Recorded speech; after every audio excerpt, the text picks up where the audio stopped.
Hi hello everyone. आज आपण बनवणार आहोत कोकणातली एक भन्नाट आणि तोंडाला पाणी सुटेल अशी सी फूड रेसिपी.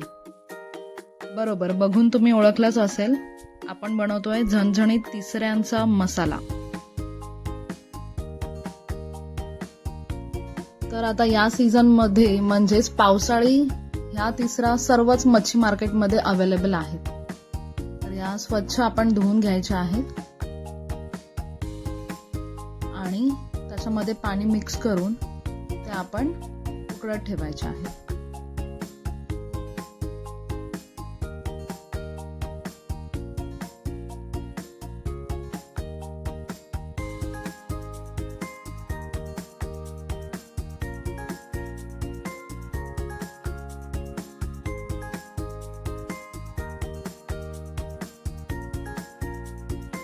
तर बघा, आपल्या शिंपल्या छान उकडून झालेल्या आहेत. शिंपली उघडली गेली आहे.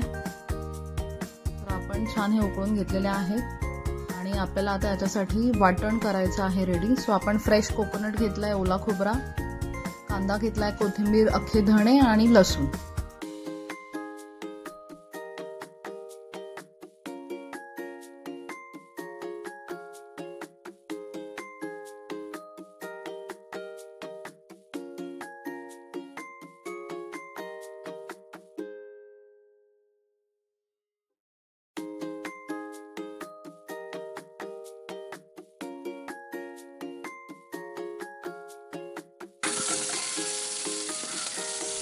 तर कढईमध्ये गरम तेल घेऊन त्याच्यामध्ये आपण छान हे जिन्नस सर्व व्यवस्थित भाजून घ्यायचे. कांदा, ओला खोबरा, धणे, लसूण सर्व काही छान व्यवस्थित असं भाजून घ्यायचं.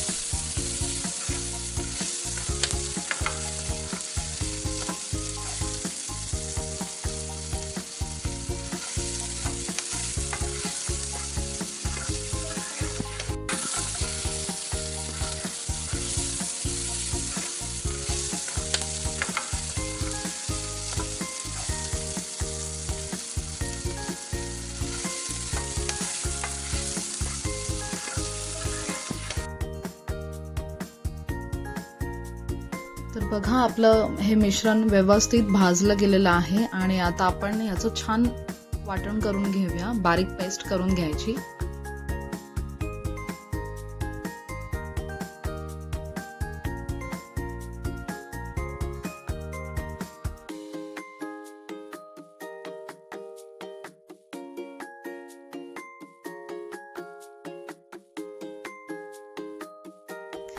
आणि आपला छोटा शेफ सुद्धा किचन मध्ये आलेला आहे मम्माला हेल्प करण्यासाठी. मम्माला किचन मध्ये हेल्प करायला त्याला फार आवडतं.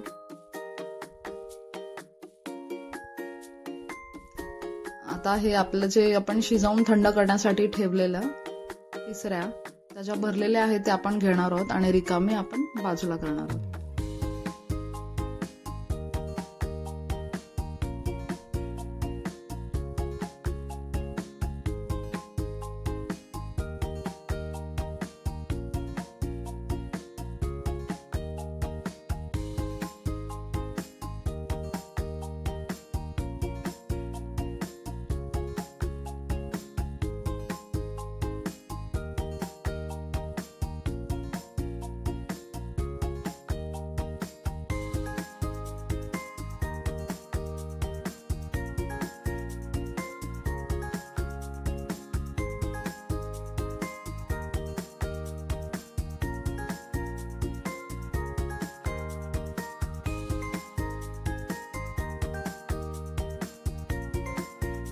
आता आपलं जे वाटण आहे ते तेलामध्ये छान खरपूस असं भाजून घ्यायचं. तेल सुटेपर्यंत छान असं त्याला भाजून घ्यायचं आहे.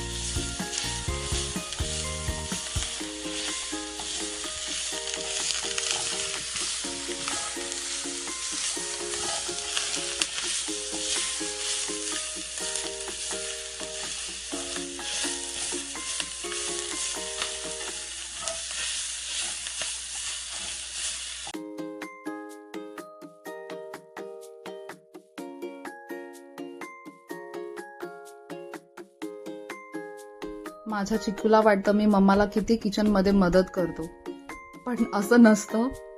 तो अजून माझं काम वाढवून ठेवतो, पण असो, त्याला इंटरेस्ट वाटतो किचनमध्ये मला हेल्प करायला, त्याला आवडतं. आणि मला असं वाटतं की लहान मुलांना आपण त्याच्यामध्ये पार्टिसिपेट करू द्यायचं, कारण मग तो जे असं बनवताना बघतो ना, आणि मग ते खायला सुद्धा त्याला फार आवडतं, की तो असं बघतो मम्मा काहीतरी नवीन बनवतेय, आपण त्याच्यामध्ये काहीतरी हेल्प केलीये, मग तो पदार्थ कसा लागतो हे त्याला पाहायला फार आवडतं.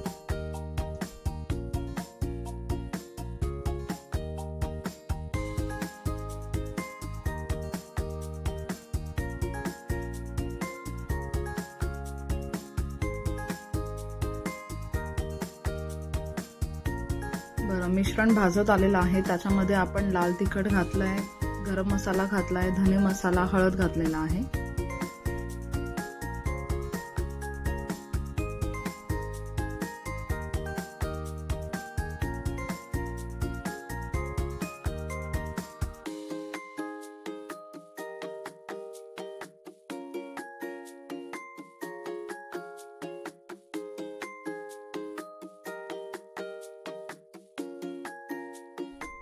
हे जे पाणी आहे ते तिसरा शिजवताना आपण जे त्याच्यामध्ये पाणी वापरलं होतं ते पाणी आपण त्याच्यात मिक्स करतोय, त्यामुळेच याला जास्त टेस्ट येते.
जर तुम्हाला अशाच कोकणी आणि नॉनव्हेज रेसिपी आवडत असतील तर व्हिडिओला नक्की लाईक करा आणि चॅनलला सबस्क्राईब करा.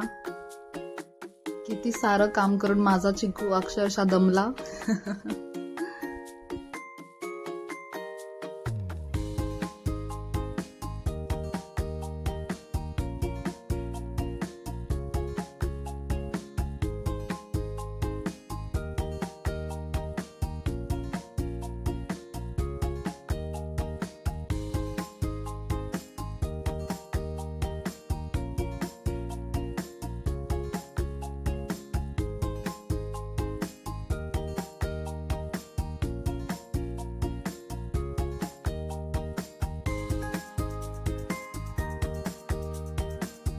ही रेसिपी तुम्हाला कशी वाटली कमेंटमध्ये नक्की कळवा. आणि पुन्हा भेटूया आपण अशाच एका भन्नाट रेसिपी सोबत. तोपर्यंत बाय.